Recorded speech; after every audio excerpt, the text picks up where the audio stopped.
UP के deputy CM Keshav Prasad Maurya BJP headquarter पहुंचे हैं नई दिल्ली। वहां सीनियर बीजेपी पदाधिकारियों से उनकी मुलाकात हुई है। तस्वीर आपके सामने है।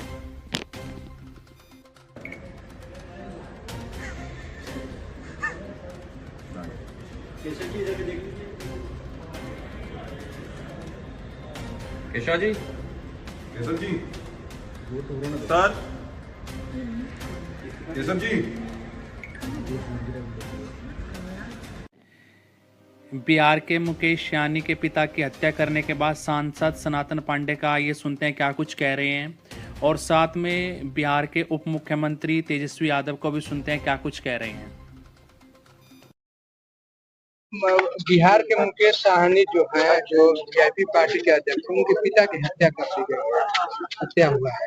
क्या कहना चाहेंगे? बिहार में नीतीश जी की सरकार है, गठबंधन के साथ, बीजेपी के साथ। जब प्रशासन निष्पक्ष काम नहीं करेगा और प्रशासन की हलक नहीं रहेगी, इसी तरह से हत्या होती है। यह प्रशासन जो है, पहले सरकार दलों की बनती है, लेकिन सरकार बनने के बाद सबकी सरकार हो जाती है। उसी तरह की संवैधानिक पद है अधिकारियों का, वो अपने जिसकी कसम लेकर आए हैं लोग, उसको भूल गए। अब पूरा का पूरा प्रशासन चाटकारिता में लगा। जब हम चाटकारिता में फंस जाएंगे, न किसी को न्याय दिला पाएंगे, न आप ही हनक रखेंगे। बिहार में ना हनक होने के कारण हत्या। बिहार में कोई सरकार चली जाएगी, अगले चुनाव में चली जाएगी, और यहाँ की 27 से पहले जंगल राज कहा जाता था। सरकार भाई 27 से पहले चली जाएगी, वो बताइए। और जिस प्रकार से लगातार बिहार में अपराध बढ़ता जा रहा है, सरकार का इकबाल खत्म हो गया है, माननीय मुख्यमंत्री जी का इकबाल खत्म हो गया है, और दो डिप्टी चीफ मिनिस्टर हैं, डबल इंजन की सरकार है, और लगातार बिहार में हत्याएं हो रही हैं, बलात्कार हो रहा है, अपहरण हो रहा है, लूट हो रहा है, बैंकों की डकैती हो रही है, और सरकार जो है हाथ पे हाथ धरी बैठी हुई है। सभी लोगों के, मुख्यमंत्री उप मुख्यमंत्रियों के मुंह में दही जमा हुआ है। आज जो घटना सुबह जो हुई है, हमारे बड़े भाई मुकेश साहनी जी, जो वीआईपी पार्टी के संरक्षक हैं, उनके पिता की निर्मम हत्या कर दी गई है। इसका हम लोगों को बहुत दुख है, और पूरी परिवार के प्रति हम लोगों की संवेदना है। इस दुख की घड़ी में ईश्वर जो है उनको मजबूती देने का काम करे, और हम कह सकते हैं कि सरकार द्वारा ये संरक्षित अपराध है, संपोषित अपराध है, ये प्रायोजित सरकार द्वारा है, और जिस प्रकार से अपराध चरम सीमा पर चली जा रही है, ये हम हर 1.5 महीने से हम सरकार को हमने आगाह किया है, हमेशा प्रेस रिलीज जारी करके घटनाओं का जिक्र किया है। आज भी हमने 40 घटनाओं जो हत्या हुई हैं उसका जिक्र किया है। बिहार में जिस प्रकार से महिलाओं के साथ जो दुष्कर्म हो रहे हैं वो अलग मामला है, अपहरण का अलग मामला है, छीना झपटी का अलग मामला है, डकैती का अलग मामला है। तो बिहार में पूरी तरीके से बिहार को हम कह सकते हैं कि गुंडा राज जो है स्थापित हो चुका है, और सरकार के लोग जो हैं पूरी तरीके से गंभीरता से इन मामलों को नहीं ले रहे हैं। उनके पास बोलने को कुछ नहीं बचा है, और हम ये कह सकते हैं कि बिहार जो है नीतीश कुमार जी के हाथ सुरक्षित नहीं है, और उनसे बिहार चल नहीं रहा। दिल्ली के बुराड़ी में बनने वाले प्रतीकात्मक केदारनाथ धाम के विरोध में केदारनाथ में चल रहा तीर्थ पुरोहितों का धरना समाप्त हुआ। इसको लेकर देश भर के साधु संतों में नाराजगी थी। आइए सुनते हैं क्या कुछ कह रहे हैं देश भर के साधु संत। 12 ज्योतिर्लिंगों में से एक हैं, और केदारम हिमवत पृष्ठे कह करके जिनको हिमालय में जिनका पता बताया गया है, उनका मंदिर दिल्ली में बनाना चाहते हैं। ये उचित नहीं है। हम ऐसे सभी लोगों से कहना चाहेंगे, अगर वो श्रद्धालु हैं तो उनको हम बताना चाहेंगे कि आपका ये कार्य उचित नहीं है। आप भगवान शिव का मंदिर कहीं भी बनाएं, उसमें किसी को आपत्ति नहीं है, विधि विधान से बनाएं, प्रतिष्ठा करें, पूजा करें, अर्चना करें, आशीर्वाद प्राप्त करें। लेकिन जो मंदिर जहां है उस मंदिर की प्रतिकृति बना करके और ये कहना कि वहां जो नहीं जा सकते वो यहीं आकर के पूजा कर लें और उनको फल मिल जाएगा, और जैसा मंदिर वहां पर बना है वैसा ही हूबहू बना करके कहीं पर खड़ा कर देना, ये उचित नहीं है। जैसे जो कोई अपराधी किसी का वेश धारण करके अगर किसी के सामने पहुंच जाता है और वहां पर ये कहते हुए कि मैं वही हूं कार्य करता है, तो वो जैसे अपराध माना जाता है, उसी तरह का ये कार्य है। ये ठीक नहीं है। और शास्त्रों में, शिव पुराण आदि में जहां पर यह बताया गया है कि केदारम हिमवत पृष्ठे, इसका मतलब केदार जो है हिमालय के पृष्ठभाग में है। तो जो पता हिमालय का बताया गया है, अब वो पता दिल्ली का कैसे शास्त्र में हो जाएगा? तो ये लोगों में बहुत बड़ा भ्रम उत्पन्न करेगा। इसलिए इस तरह का कार्य करना उचित नहीं है।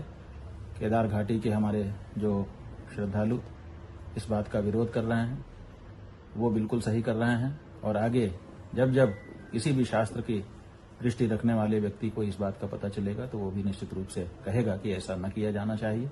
इसीलिए हम आप सबसे अनुरोध करना चाहेंगे कि इस तरह के विचार को त्याग दीजिए। किसी और रूप में, किसी और नाम से भगवान की आप आराधना करिए, वहां पर बहुत दिव्य भव्य मंदिर बनाइए, उसमें लोग आकर्षित हों, उसमें कोई बाधा नहीं है। लेकिन केदारनाथ या केदारेश्वर के नाम से अगर आप कोई मंदिर बनाते हैं और कहते हैं कि जो केदारेश्वर हिमालय वाले में नहीं जा सकेगा वो यहीं आ जाए, इस तरह की जो बात है वो बिल्कुल अनुचित है। इसको त्याग करके इस विचार को भगवान की आराधना के लिए जो सही मार्ग है उसको सब लोगों को अपनाना चाहिए, यही हमारा कहना है। नारायण। हम इस दिव्य धाम में 12 ज्योतिर्लिंगों में से केदारेश्वर ज्योतिर्लिंग का दर्शन कर रहे हैं। ये अनादिकाल से यह दिव्य स्थान यहाँ स्थित है, और जो ये दिव्य यात्रा है, युग युगांतों की यात्रा है। सतयुग में नर नारायण ऋषि ने तप किया, त्रेता युग में स्वयं भागीरथ जी ने तप करके अपनी जटाओं में स्थिर करने के लिए भगवान शिव से प्रार्थना करी और अपने पूर्वजों का उद्धार किया। द्वापर युग में स्वयं श्री कृष्ण जी ने और पांडवों ने इस दिव्य भूमि की साधना करी और अपने जीवन का कल्याण किया। इसी तरह से कलयुग में कई संत मनुष्यों ने इस दिव्य धाम में साधना करके भगवान के इस दिव्य तत्व को प्राप्त किया। यह अनादिकाल से स्थित यह दिव्य मंदिर है, और इसकी महत्ता और इसकी अखंडता हमेशा इसी तरह से बनी रहे। भगवान श्री केदारनाथ जी सबको सद्बुद्धि दें और उनका कल्याण करें। जो दिव्य स्थान है उसका किसी तरह से भी धार्मिकता को इसकी खराब न करें और यहाँ की महत्ता को बनाते रखें। इन्हीं दिव्य दो शब्दों के साथ में भगवान श्री केदारनाथ के चरणों में प्रणाम करता हूँ। मंदिर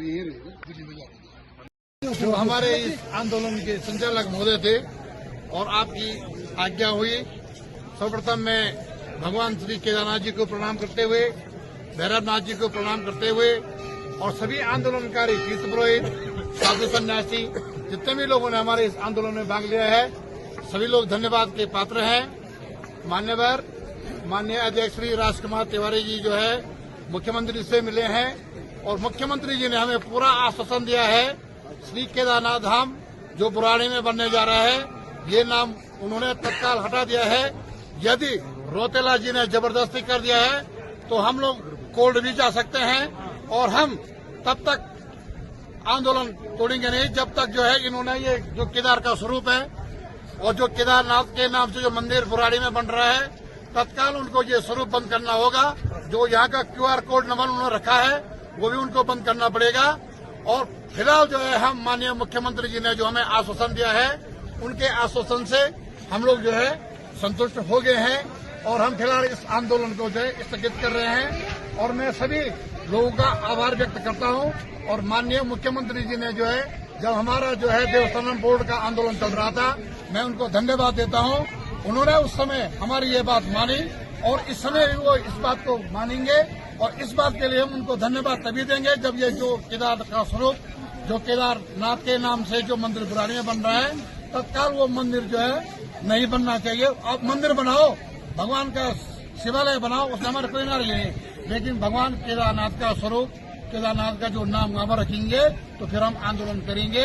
मैं सभी लोगों का तहे दिल से स्वागत अभिनंदन करता हूं और अपने माननीय मुख्यमंत्री जी का तहे दिल से स्वागत अभिनंदन और धन्यवाद देता हूं और अपने अध्यक्ष जी को भी धन्यवाद देता हूं, जिन्होंने जो है विषम परिस्थिति में आजकल देख रहे हैं पत्थरों की बारिश हो रही है, वो इतनी कठिन परिस्थिति में जो है देहरादून में गए और उन्होंने माननीय मुख्यमंत्री जी से वार्ता की है और फिलहाल के लिए जब तक वो यहाँ पर नहीं पहुंचे हमारा ये धरना प्रदर्शन स्थगित है। जय श्री केदार। महाराष्ट्र की विवादित आईएएस अधिकारी पूजा खेड़कर को मसूरी तत्काल लौटने के आदेश जारी हो गए हैं। महाराष्ट्र में पूजा की फील्ड पोस्टिंग कट करके तत्काल मसूरी में रिपोर्ट करने को कहा गया है। आपको बता दें, पूजा पर आरोप है उन्होंने नकली प्रमाण पत्रों का सहारा लेकर आईएएस कैडर हासिल किया है। नाही, तुमचं बरोबर आहे, पण मी जसं तुम्हाला बोलले ना की त्या विषयावर I really have no idea आणि मी त्याच्यावर कमेंटही करू शकत नाही, because you also know I am over here आणि मी इथे माझं काम आहे as a probationer to work here, to learn over here and that is what I am doing. So जे बाकीच्या गोष्टी आहेत I cannot make any comments on that. TC certification को लेकर बात सामने आई है, आपने पुणे के अस्पताल में अप्लाई किया था फिजिकल डिसेबिलिटी के लिए, लोकोमोटिव डिसेबिलिटी के लिए, वहां पर आपके एप्लीकेशन रिजेक्ट हो गए. वही मैं आपको बोल रही हूँ कि ये जो टेक्निकल चीज़ें हैं तो आप मुझे पूछ रहे हैं, उन्होंने इसीलिए एक एक्सपर्ट कमेटी इस्टेब्लिश की है और जो भी इसके टेक्निकल डिटेल्स है और जो भी मेरा सबमिशन है I will definitely give that. मैंने आपको कल भी यही बोला था, मैं आज भी आपको यही बोल रही हूँ कि let the expert committee decide, let the experts decide. Obviously I am no one to say, you are no one to say, common public is no one to say. The experts in that specific field, the experts of government, they will decide. I am very sure that whatever is the truth, whatever it is, it will come in front of the government. समिती समोर तुम्ही कधी जाणार आहे? तुम्हाला बोलवलंय का? समिती तुम्हाला बोलवलंय? मी तेच सांगते तुम्हाला, तेच सांगते की हे सगळं ऑफिशियल कम्युनिकेशन असतं, हे कॉन्फिडेन्शियल कम्युनिकेशन असतं, त्याच्यामुळे त्या गोष्टीमध्ये मी तुम्हाला काहीच सांगू शकत नाही. पण जेव्हा पण तुम्हाला ही माहिती आहे की कमिटीचा निर्णय येईल, that will be public, that will be open to scrutiny and that time obviously everybody will know. But right now I do not have the right to tell you anything about whatever investigation is going on or whatever the committee has been set up. That is a confidential sort of information and I am nobody to answer you in that matter. Madam, ये जो कुछ हो रहा है, आपको लगता है कि आपको और आपके फैमिली को टारगेट किया जा रहा है? And I think everybody can see whatever is happening. And as I said, that I don't want to comment on it because media and the common public are very, I believe in the common public also, I believe in the media also. And I think everybody is that intelligent and everybody knows what is happening. And that is why I cannot comment on it, either on positively or negatively.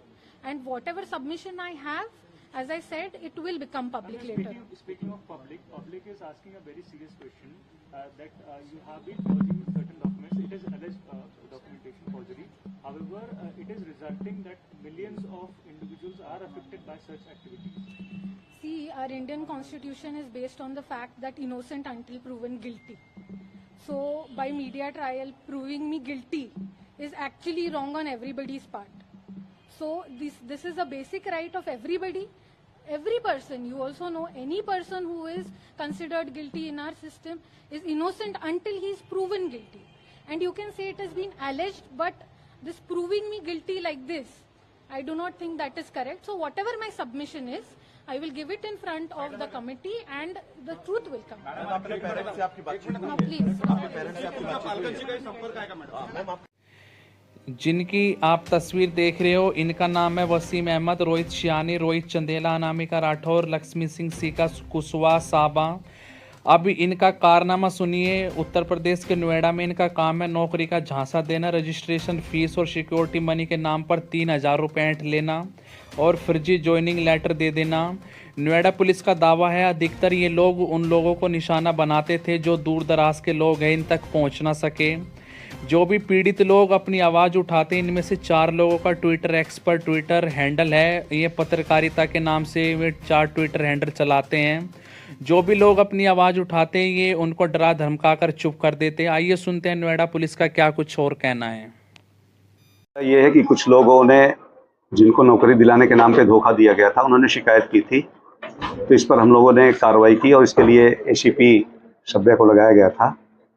इससे पता ये चला कि ये लोग बरौला में और होशियारपुर में ऑफिस खोल करके लोगों को तुरंत नौकरी के दिलाने के नाम पर 2,500 से लेकर 2,500 3,000 रुपये उनसे अकाउंट में डलवा लेते थे और नौकरी तो उन्हें मिलती नहीं थी, फिर बाद में टहलते रहते थे और ये काम करीब 1.5 साल से कर रहे थे। तो ये धोखाधड़ी करके लोगों को ठग रहे थे। अब तक कितने लोगों को सब ठग चुके हैं? अब तक तो ये कहते हैं कि हर महीने लगभग 100 से 150 लोग आते थे, तो इसका तो अकाउंट से पता चलेगा हमें इनका देख करके कि कितने लोगों ने अकाउंट में पैसे डाले हैं, उसी से हम लोग निकाल पाएंगे। पर फिर भी मेरा है कि अगर 1.5 साल से है तो 100-150 भी कर रहे होंगे तो 2,000-2,500 रुपये तो कर ही चुके हों 2,000 लोगों को। किस तरह लोगों को फंसाते थे? ये लोग फंसाते थे जॉब दे करके कि तुरंत ऐड निकालते थे, पैम्पलेट चिपकाते थे जगह जगह कि तुरंत जॉब चाहिए तो आ जाइए, ओप्पो में, सैमसंग में। तो इस तरह से लोग जल्दी आ जाते थे क्योंकि इतना अनएम्प्लॉयमेंट है कि लोग इनके लालच में आ जाते थे। सर कितनी ऑफिस बना रखे थे नोएडा के अंदर? हमने 2 ऑफिस अभी पकड़े हैं इनके। सर ये फर्जी ट्विटर आईडी चलाते हैं? हाँ, ये फर्जी आईडी ट्विटर भी चलाते थे। जब कोई पैसा मांगने आता था तो उसको डरवाने के लिए उसके खिलाफ, ताकि वो पैसा ही न मांगने आए। और चूंकि अमाउंट जो होता था बहुत छोटा होता था, 2,000 से 2,500 3,000, तो इनको लगता था कि इसके लिए कोई कितनी बार आएगा। और ये ज़्यादातर शिकार दूर के लोगों को बनाते थे, क्योंकि कोई दूर से आएगा तो सोचेगा कि इतना तो मेरा किराया ही लग जाएगा, जितना पैसा वापस नहीं होना है। तो इसका ये पूरा फायदा उठाते थे। कितने लोग सर इनके गैंग में शामिल थे? इनके गैंग में जो अभी हमें लोग मिले हैं ये 3 लड़के हैं और 4 लड़कियां हैं। अभी हम इस बारे में और इन्वेस्टिगेशन कर रहे हैं कि और कौन लोग हैं जो इनको पीछे से कोई बैकअप दे रहा है या किस तरह को इनको फैसिलिटी दे रहा है। पुलिस पे भी दबाव बनाते थे ट्विटर के माध्यम से, क्या तरीका? हाँ, ये इसका तो तरीका इन्होंने निकाला था कि ताकि, क्योंकि अपने ऑफिस में ये मौजूद नहीं मिलते थे, लड़कियों को बैठाते थे। तो जब भी कोई कहता था कि मेरा पैसा वापस कर दीजिए, जॉब नहीं मिला है, तो लड़कियों के नाम पर किसी छेड़खानी की और इस तरह से करते दबाव बनाते थे कि जो मांगने भी आए तो वापस चला जाए, पैसे ही न मांगे। क्या कुछ बरामदगी है सर? बरामदगी तो आपने अभी देखा, इनके पास से सारी फाइलें, पैम्पलेट, मुहर, पैसे, मोबाइल, ये सारी चीज़ें इनसे बरामद हैं।